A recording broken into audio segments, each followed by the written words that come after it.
Hello, Section A. Good afternoon. So it's been a long time, no? Ayan. But this afternoon, I'll be discussing, I guess, this is our third topic for this term. So we will discuss about general food storage temperatures. Okay?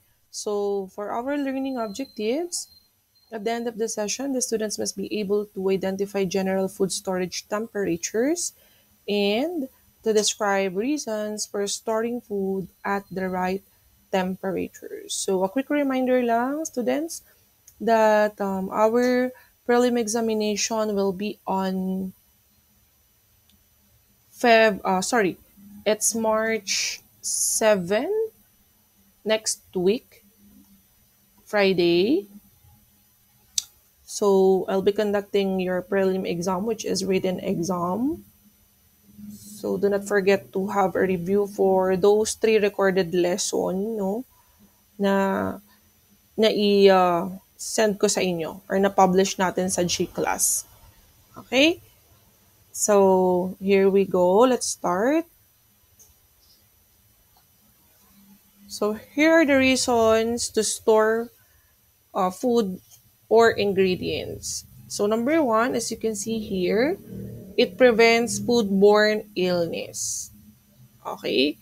As we all know that bacteria no is anywhere. So most likely if we cannot store food or ingredients properly, it will lead or it will be prone on such bacteria like salmonella, E. coli, no, if you're familiar with that, and it will grow rapidly in the danger zone of 40 degree Fahrenheit to 140 degree Fahrenheit.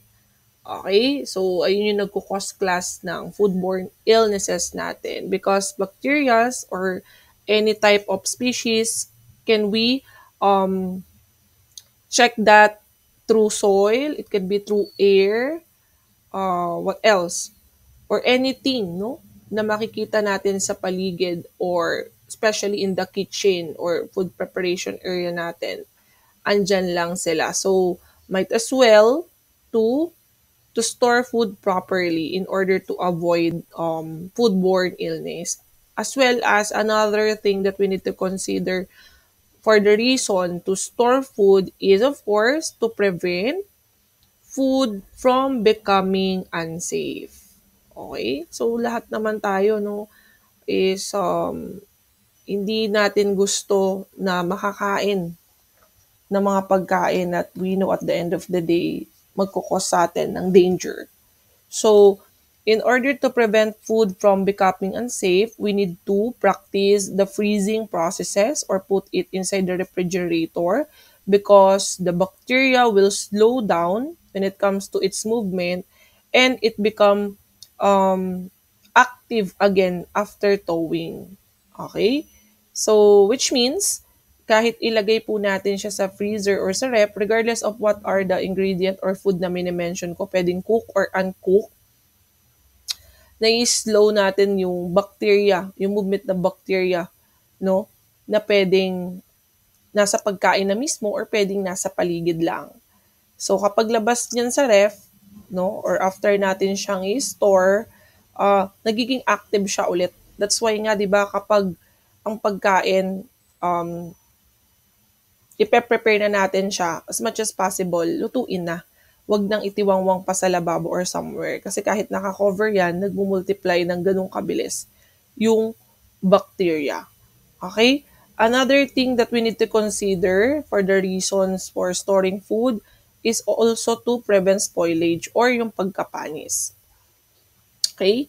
So, yung pagkapanis class, we all know that it will start from the food having a bad smell, no? Makikita din natin 'yan sa itsura, no? May mga pagkain na minsan bumubula na, no? Yung mga cooked meals na, no? Or sometimes kapag hindi pa naman luto, if raw pa lang 'to or hilaw, yung karne, halimbawa, yung meat, no? Nagko-color green na, nagkakaroon na ng discoloration, or something like you feel like different from the texture or appearance pa lang ng pagkain. So, if we will store it, no, mape-prevent natin yung spoilage at hindi natin ma-experience yung na-mention ko when it comes to the smell, to the look, or even your feelings, no? So now, another thing that we need to know is who are those people at risk, no, for food poisoning. If we will not consider the reasons I have mentioned a while ago, the three reasons, sino ba yung pwedeng mag-suffer or pwedeng mag-sacrifice? Kasi at the end of the day, food poisoning din naman ang pwedeng maging result eh, if we will not take care of our ingredients in any food items, especially in the kitchen. So, those are pregnant women, young children, elderly, and people with chronic illnesses are more at risk from food poisoning. Or there are times, sasabihin nyo, no, ma'am, ba't ganun? Minsan, na-try na namin makakain din ng panis pero walang naging effect naman sa amin. So, there are times naman na dahil siguro malakas ang immune system ninyo or something like hindi nyo naman naubos yung pagkain na nakain ninyo na may part ng panis. Sometimes hindi ganun kalaki yung impact niya for you. Pero yung mga taong to na na-mention natin ngayon, no, or they are considered as customers din at the end of the day, no? Sila yung may malaking impact regardless if anong amount, gaano kadami o gaano ba kalaki yung yung nakain nila doon sa pagkain na yon, which is pwedeng panis o pwedeng hindi na siya safe. Okay? So, another thing that we need to consider is in order to store food class safely, we need to practice cold food, store it on on or below 40 degree Fahrenheit. Okay? And then sa hot food naman, you must store it above 140 degree Fahrenheit. Okay? So take note of that. And always remember then that the storage temperature, no, is very important. No, why do I say so? Because this is one of the most important factors in the preservation of food. Because of the microorganisms class have been found to grow in almost all temperatures, so anywhere. So food pathogens such as bacillus, no, and also clostridium, those are species, no, that we can see in nature and able to grow at 45 to 70 degree Celsius. So, ganun pala katindi, no? Anywhere, pwede tayong maka-encounter ng bacteria sa pagkain if we will not store it properly, no? Kaya kailangan pala sa mga food preparators natin or chefs, they need to consider first the safety and hygiene ng ng ingredients or even those items that they need to prepare for the customer. Kasi pwedeng mag-accumulate ang bacteria within seconds or minutes if we will not store it in the right temperature. Okay, so speaking of temperature, I want you to get your notebook or any scratch of paper so that I want you to jot down those informations when it comes to general food storage temperature. So if we will store foods like raw vegetables and fruits, ang Fahrenheit dapat niyan sa refrigerator is nasa 40 to 45 degree Fahrenheit. Ang eggs and dairy products naman natin is 38 to 40 degree Fahrenheit. Milk and cream, 36 to 40 degree Fahrenheit. Poultry, meat, fish, and seafood, 33 to 38 degree Fahrenheit. Frozen foods, 5 to -0 Fahrenheit. And cooked foods naman class, 45 degree or below if served cold. Okay? So, another thing that you need to consider aside from that is meron din tayong type of food na pwedeng ilagay sa refrigerator storage or sa freezer storage ba siya or dry storage ba. Okay tatlo yan. So another type of food na pwede nating i-store sa refrigerator, i-store sa freezer, and the dry storage. Ibig sabihin, hindi siya kailangang ilagay sa freezer or hindi siya kailangang ilagay sa refrigerator. So, try nating i-check what are those product or items.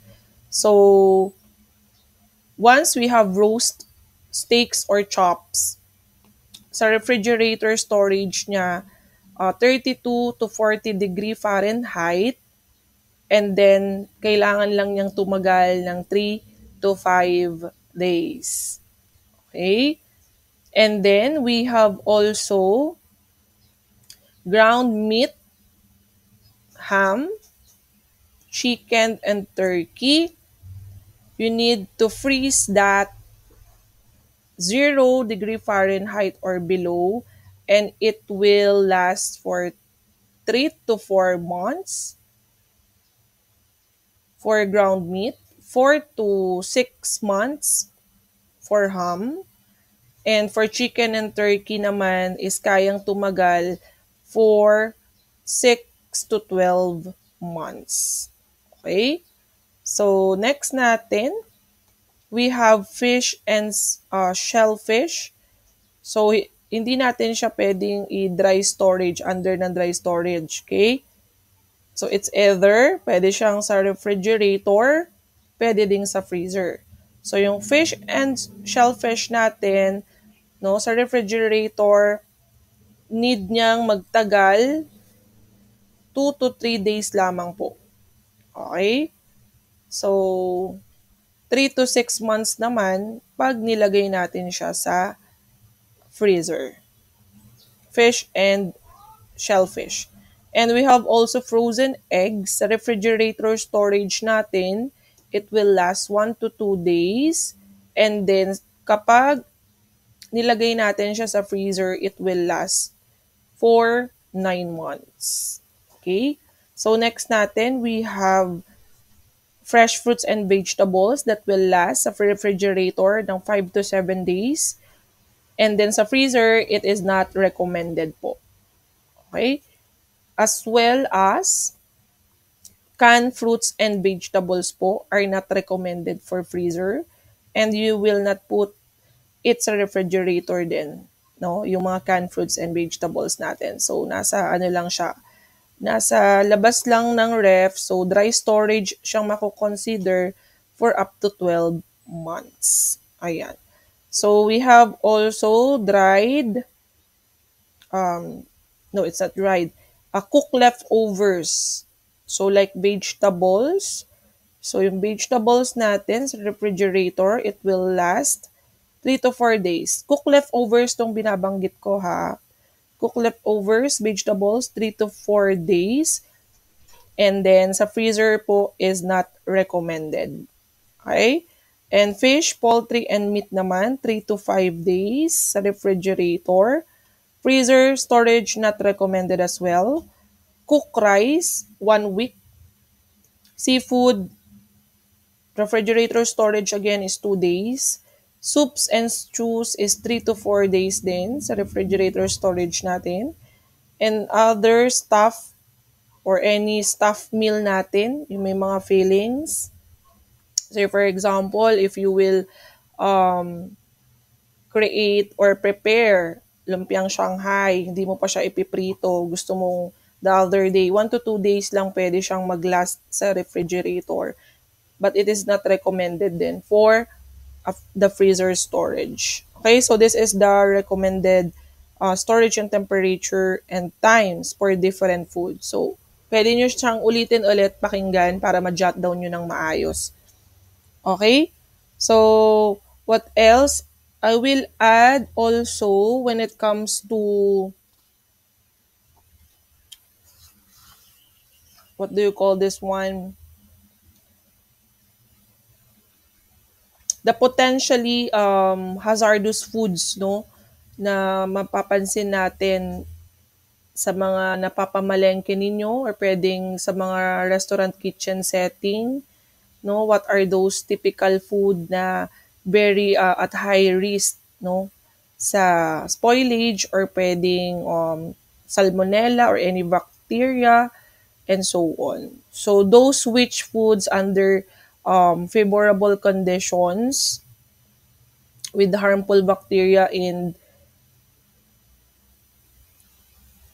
with destroying organisms na tinatawag. So these foods are usually high in proteins, yung mga pagkain daw that is rich in high proteins. They must be kept apart from raw foods, yung mga hilaw, and stored at correct temperature. Unfortunately, yung mga contaminated foods class usually look, taste, and smell completely normal. Examples include raw meat. Yan, 'di ba? All cooked meat and poultry. Ano pa ba? Yung mga dairy products natin like milk, cream, cheese, and ice cream or even yogurt is included. Cooked eggs, no? Mayonnaise, cooked rice and beans, baked goods or boiled potatoes. Ano pa ba? Desserts consisting of eggs and milk, gravy. What else? Mga meatloaf, it's included. Hamburger, salads, pasta, coleslaw, tuna salads, ano pa ba? Merengue, no? Mga Chinese and Mexican dishes is included. Mga cream fillings, French toast, eggnog, ayan. Sila yung mga sample of food that is high at risk. So potentially hazardous food silang mako-consider. Ito yung binabanggit ko kanina that they are rich in high proteins, itong mga na-mention ko. That is really usually makikita natin sa taste, yung look, yung smell niya completely normal. But at the end of the day, they are prone to um, bacteria, harmful bacteria. Okay? So, I guess that's the end of our session. Dun ko lang muna puputulin nakasama sa inyong prelim exam. So, for your sit work today, ayan. So, kindly put your answer at the comment box na lang. Kung naabutan nyo hanggang dulo itong aking recorded lesson, so mapapansin ninyo or mapapansin ko mamaya kung sino yung makakasagot sa sitwork. Okay, so ang ating instruction,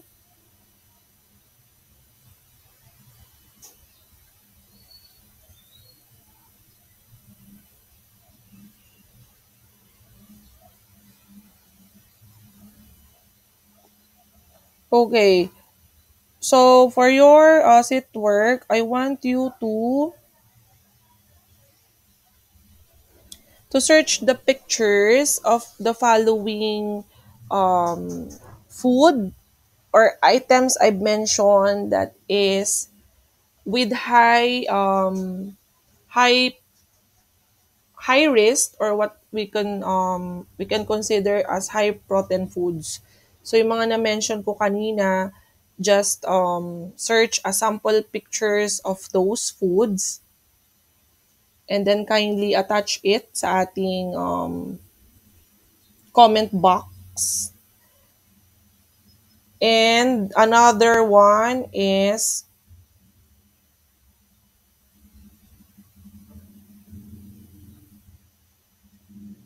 okay, the another one is I want you to search a picture of a shellfish sold in a food establishment. Okay? Shellfish, a picture lang to. Itong pangalawa naman. So, more of pictures lang ang isi-send ninyo. Shellfish sold in a food